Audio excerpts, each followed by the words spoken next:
नुआ कुकरटा आज आई बही पुराना कुकरटा खराब है कच्ची घनी सोरिष तेल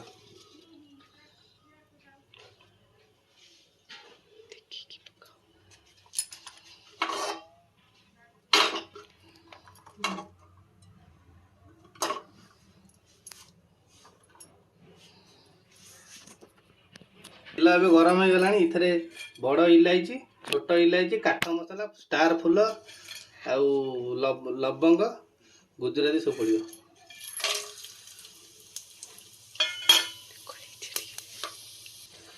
भल भाव फुटी जाए पियाज पकईद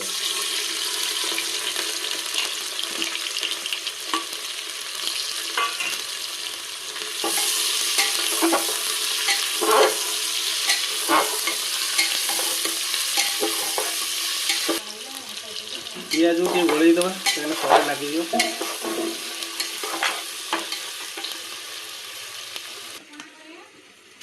मैंने पियाज टे लुण पकईदे से जल्दी जारी ही भाजी हो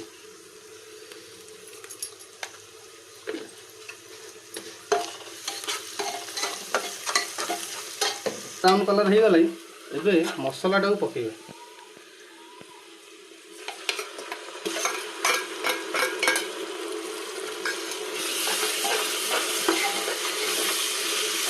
अदा रसुण बटा जाए मसला रसुण टी अधिक अच्छे अदा कम अच्छे कहीं मटन रसुण अधिका दरकार मसलाटा पकईकि आम गोटे मिश्रण तैयार करिए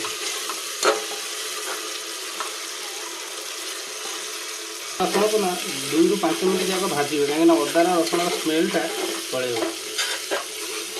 2 ରୁ 5 मिनट भाजी स्मेलटा पड़ेगला पर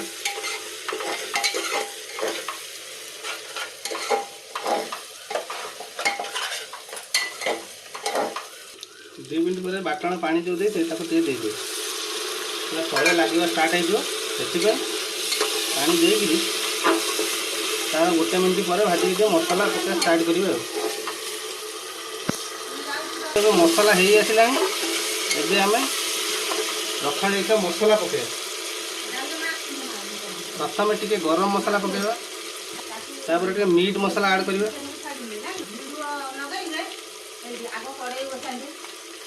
तापर टिके धनिया पाउडर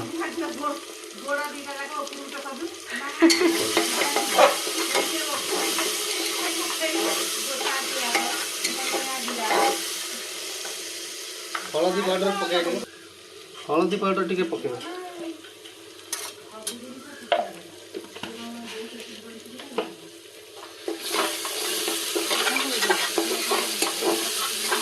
लुण आमर आगुरी पड़े से पकईबानी लास्ट मझे झोल देला स्वाद अनुसार पकड़ देखो स्टार्ट करदेला ए टमाटर को पकेबा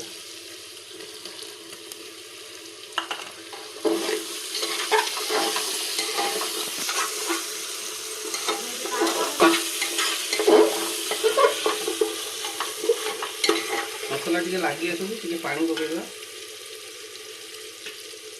अल्प टे पानी पके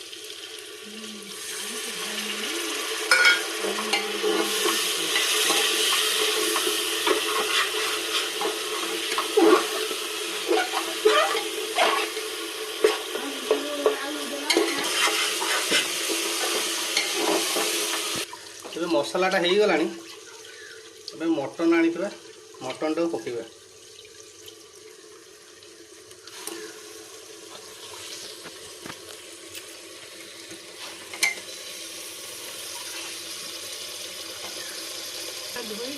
मटन टा भल कि धोईकी पके आम गाँव पठा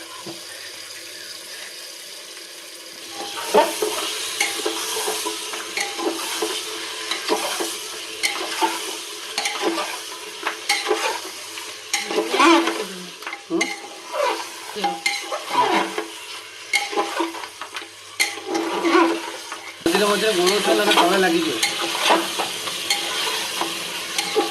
बिना लंका गुंडा देखो सांग मैंने कलर केमती आस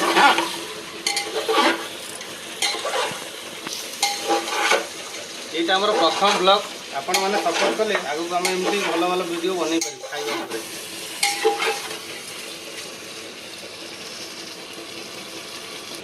ସାଙ୍ଗମାନେ ଦେଖନ୍ତୁ ମଟନରୁ ଟିକେ ଟିକେ ପାଣି ବାହାରିଲା।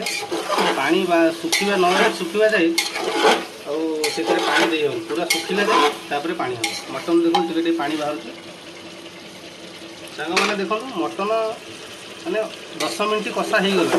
ଦେଖ ତେଲ ପୁରା ଉପରକୁ ଆସିଗଲାଣି। ଦେଖନ୍ତୁ ତେଲ ଉପରକୁ ଆସିବ। ଏବେ ଆମେ କଞ୍ଚା ଆଳୁ ପକାଇବା। କଞ୍ଚା ଆଳୁର ସ୍ୱାଦ ଅଲଗା ପ୍ରକାର। କଞ୍ଚା ଆଳୁ ପକା ପ୍ରେସର ହେବ, ତାପରେ ସେ ସିଝିଯିବ।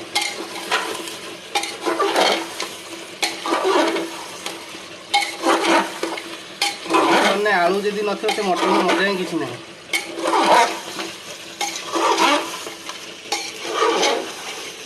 ଏବେ ଆମେ ଆକୁ ଘୋଡ଼େଇକି ରଖିଦେବା।